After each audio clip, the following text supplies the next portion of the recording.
There is a secret. Rich men know it, poor men suspect it. Almost no one says it out loud. It has nothing to do with a business idea. Nothing to do with luck. Nothing to do with the family you were born into. It's smaller than that, quieter than that. And it will take you 5 minutes to understand, and possibly a lifetime to master. Pause. I will teach it to you, but you will not like it. Part 1: The Lie About Wealth. We have been told a story about success. The story goes like this: successful people worked harder, or they got lucky, or they had a secret formula, a hustle, a hack, a shortcut the rest of us never found. It's a comforting story, because if success is about luck or secret formulas, then our own failures aren't really our fault. But that story is a lie. 2,000 years ago, in a world without smartphones, without stock markets, without a single influencer, a group of men already understood the truth. Emperors, slaves, statesmen, different lives, same discovery. They called it Stoicism. And their answer to the question of wealth was not what you expect. Part 2: Marcus Aurelius. Picture a man with the entire Roman Empire at his command. Marcus Aurelius, emperor, the most powerful human being alive at the time. Armies obeyed him. Provinces paid him tribute. He could have anything: silk, gold, palaces, permanent comfort. And yet, almost every night, this man sat alone and wrote to himself, not to impress anyone, not for an audience, just private words later collected into what we now call meditations. He reminded himself again and again that everything he possessed was temporary. Power, wealth, even his own body borrowed, not owned. He wrote that the things we set our hearts on in life are mostly empty, worthless, and trivial. Think about that. The most powerful man in the known world, reminding himself not to be seduced by his own power. Why would a man who had everything spend his nights training himself to want less? Because he understood something most people never do. The throne does not protect you from your own weaknesses. If anything, it magnifies them. Part 3: Seneca. Now picture a different kind of wealthy man. Seneca, Roman statesman, playwright, advisor to an emperor, and by most estimates, one of the richest men in Rome, with fortunes, villas, and investments spread across the empire. Here is the contradiction that history remembers him for. Seneca wrote essay after essay warning about the dangers of wealth, luxury, and greed, while living, by his own admission, luxuriously. His critics called him a hypocrite. But Seneca had an answer. He didn't say wealth was evil. He said something more precise and more useful. He argued that the wise man doesn't love riches but prefers to have them, that wealth should sit in his house, not in his heart. That's the distinction almost nobody makes today. It's not money is bad. It's can you lose it without losing yourself? Seneca reportedly practiced short periods of deliberate poverty, sleeping on hard floors, wearing rough clothes, eating the simplest food, not because he needed to, but so that comfort would never own him. So that if fortune ever turned against him, he would already know he could survive it. That is the test of real wealth, not how much you have. How much you can lose and still stand. Part 4: Epictetus.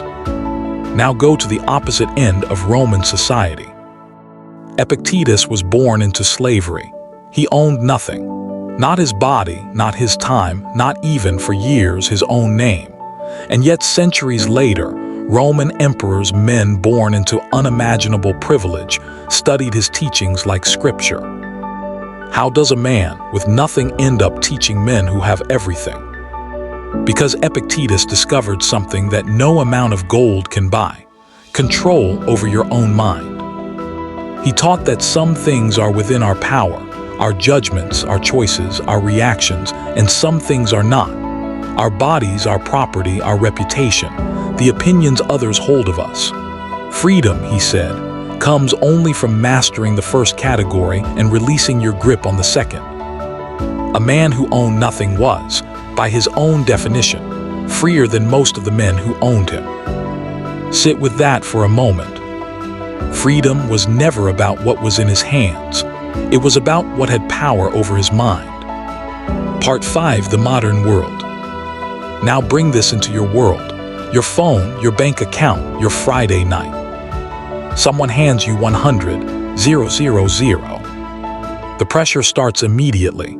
New clothes, a night out, something to post, something to be seen in. Everyone around you is spending, and spending fast looks like winning. Now picture a second person. Same amount of money, same pressure. But this one moves differently, puts some into a skill, starts something small, saves a portion, invests carefully, accepts that nothing dramatic will happen this week or this month. No one claps for that person. Nothing about it looks impressive on a screen. So which one is actually becoming wealthy? This is where modern life quietly attacks the exact muscle the Stoics spent their lives training. Instant gratification, social comparison, status seeking, lifestyle inflation, where every raise, every gain gets absorbed by a new want before it can become security. The fear of being ordinary, the hunger to be seen. None of this is new. The names have changed. The psychology hasn't. The Stoics didn't have Instagram, but they understood social comparison perfectly because Rome had its own version of it. Togas, villas, dinner parties designed to display status.